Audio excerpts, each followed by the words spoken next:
You're welcome to the Gavel. I'm Linda Kibe. The Senate has finally debated the much-anticipated report of the alleged unremitted $49.8 billion oil revenue. Many Nigerians would not forget in a hurry the drama that followed the allegation by the then governor of CBN, Mr Sanusi Lamido, that the NNPC failed to remit $49.8 billion into the Federation account. Now, the war of words between the NNPC and Mr Sanusi Lamido was interesting to say the least, as both camps traded blames and leveled several accusations against each other. While the Senate waded into the controversy and directed its Committee on Finance to investigate the allegations made by Mr Sanusi Lamido.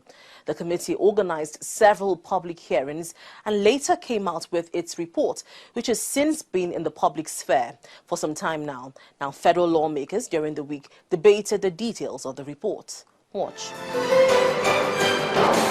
The controversy may have cooled. The media attention shifted to other issues. However, the Senate has chosen to revisit the allegations made by the immediate past CBN Governor Sanusi Lamido that the NNPC failed to remit $49.8 billion to the Federation account. The Senate had asked its Committee on Finance to investigate the allegations by Sanusi Lamido. The chairman of the Finance Committee gave details of the investigation at plenary. He said there was never any unremitted $49.8 billion, and the committee did not see how the then CBN governor arrived at the figure of $49.8 billion in the first place. The committee could not see how the figure of $49.8 billion was arrived at by the CBN governor in the first instance. 4. That the CBN governor at the first hearing had put the figure of $12 billion as monies to be reconciled and changed his position to $20 billion at subsequent hearing. At the conclusion of his written submission to the committee, he posited that the money to be reconciled could be anything between $20 billion, $12 billion, $10.8 billion, or anything in between. So it was not specific. 5, that the CBN governor orally or in writing never outrightly submitted that monies were missing, but that monies were not yet remitted to Federation account by NNPC. 6, that the CBN governor only posited that part of $6 billion representing value of liftings by NNPC on behalf of MPDC should belong to Federation account, and that he was not in a position to say how much the amount was. The committee actually found out that the value of the liftings was $6.8 billion, not even the $6 billion contained in the governor's letter. 7, that the CBN governor only sought for evidence relating to $2 billion representing value of liftings under third-party financing. The actual value of liftings was either found by the committee to be $2.43 billion, not even the $2 billion that was indicated in the letter.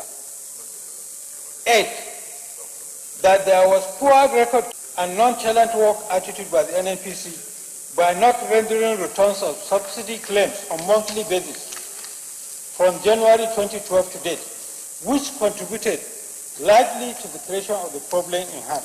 The committee observed that there is lack of proper and adequate coordination between the key government agencies such as the CBN, NNPC, Ministries of Finance and Petroleum, FIRS and DPR. That the Ministry of Finance and Ministry of Petroleum Resources differed on position on subsidy on kerosene. 11.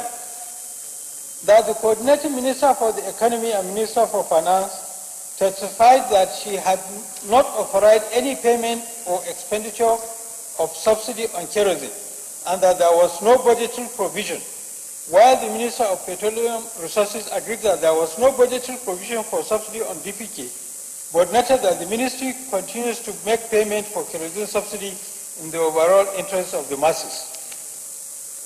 12. that NNPC II controls revenue account of MPDC, which undermines its status as a separate legal entity and makes proper accountability difficult. 13. At the second public hearing of the committee on the 1st of February 2014, the Federal Inland Revenue Service admitted receiving total sum of $16 billion against the sum of $15 billion indicated in the CBN Governor's submission. CBN Governor accepted the submission of the Federal Inland Revenue Service when asked for comment. Lawmakers then debated the report, but the debate got off on a rocky start. It is important, Mr. President, for us to be given time to go and read and analyze, study this report, and then, discuss it. The governor of the central bank, as he then was, made a lot of very wild allegations, and when he now faced the committee, the figures kept flying from 20 billion, 12 billion, or 10-point-something billion, or anything in between.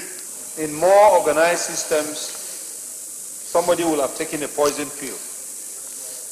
But we are instead talking about deliberately orchestrated failures, and nobody is accepting blame. Mr. President, I believe that this is exposing not only the executive arm of government, but even the legislature. And that's the basic truth.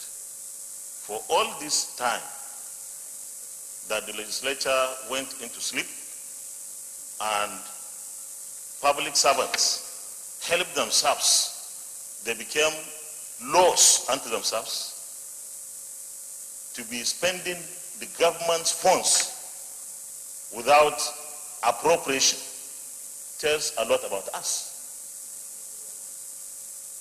While we accuse the executive, we should also really observe how we conduct business here in the National Assembly. It's murder what happened here. Nigerians need to know what happened. We recommended in the past, we resolve the sanctioning of public officers for misapplication of public funds, for outright embezzlement, yet nothing happened. The committee in the report recommended that the subsidy regime be totally abolished, but this recommendation was shut down by lawmakers. I think any call for subsidy removal, we must not entertain it in this chamber. My reason is that, one, for us to talk of subsidy removal, the necessary infrastructure necessary for the removal to be possible must be put in place. Facts are different from rumor. And what we have before us are the facts based on the interview conducted by the Committee on Public Hearing and on all the papers that they could put together. Whether it is fund yet to be remitted, fund yet to be reconciled, or fund yet unaccounted for, or, as some would like to put it, missing. I think we shouldn't play politics with it. We shouldn't. Because if you use the word missing, or is unaccounted for, or is unremitted, or is unreconciled, the issue is that, as the committee rightly pointed out, there is reconciliation going on. So if you outrightly say it is missing, then you have concluded, because that is not the conclusion. The point I'm trying to make is, let's not just use words that will make a big headline when the facts are saying something else. And I agree with the committee that they need to do a lot of reconciliation. On the issue of subsidy, I want to appeal that we do not pitch ourselves against the public opinion. We shouldn't. We should be mindful of it. If subsidy has to be removed, there has to be public enlightenment, public education, long public enlightenment and long public education, so that the facts are made available to people, and then public opinion at the end of the day is what should count. But if we sit here now and say remove subsidy, well, I think those who are benefiting from subsidy, not necessarily the people down, are quite powerful. And tomorrow the headline will be that Senate says subsidy should be removed, we're anti-people and all that. The committee also recommended that the NNPC refund and remit $262 million, being expenses it could not satisfactorily defend in respect of holding strategic stock reserve, pipeline maintenance and management costs, as well as capital expenditure. It's been months since the Academic Staff Union of Polytechnics, ASUP, embarked on a strike action. Specifically, Polytechnic lecturers went on the strike on October 4, 2013, and there appears to be no end in sight to the strike. The lecturers are demanding for proper funding of polytechnics and an end to the discrimination of polytechnic graduates, among others. But the government and the union are no nearer to resolving the conflicts after several rounds of negotiations. Well, federal lawmakers in the House of Representatives are worried about the situation. The House of Representatives has urged the federal government to speedily resolve the crisis in polytechnics and colleges of education. Moving a motion under matters of urgent national importance, a lawmaker, Ibrahim Shehu Gasso, said the strike action in polytechnics, which has lingered for several months, might tempt frustrated students to engage in criminal activities. The chairman of the House Committee on Education, Aliyu Sharma, noted that negotiation between the union and the government is ongoing, saying the leadership of the two unions are not being carried along in the dialogue. The strike has affected the studies of over 2 million Nigerian students who would have graduated from their classes and those that would have gotten new admissions. Mr. Speaker, the House is worried that even after the meeting is called by the House Committee on Education between the Minister of Education and the Academic Staff Union of Polytechnic, ASUP, and all issues were discussed, nothing has come out of it. Government did concede to some of the demand as cited by the minister when we met 3 weeks ago. But unfortunately, at the eve of implementation, Salaries and Wages Commission came up with an issue and suggested to government that the concession made by government does not meet the requirement of the law, and therefore they are advising government not to go ahead. Government set up a committee to review the position of the Salaries and Wages Commission. Then the two unions appealed to the committee that they needed to be members of that committee so that they will be involved in the issues to be discussed, so that we don't come back to a meeting and the union will raise issues out of the resolution of that special committee.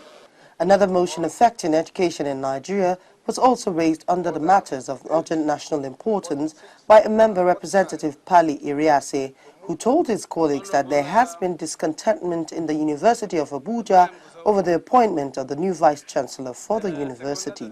The lawmaker flayed the process leading to the appointment, saying it was unjust and discriminatory and unfair, as according to him, the first and second candidates who scored over 80% were dropped to pave way for the candidate who scored a little above 60%.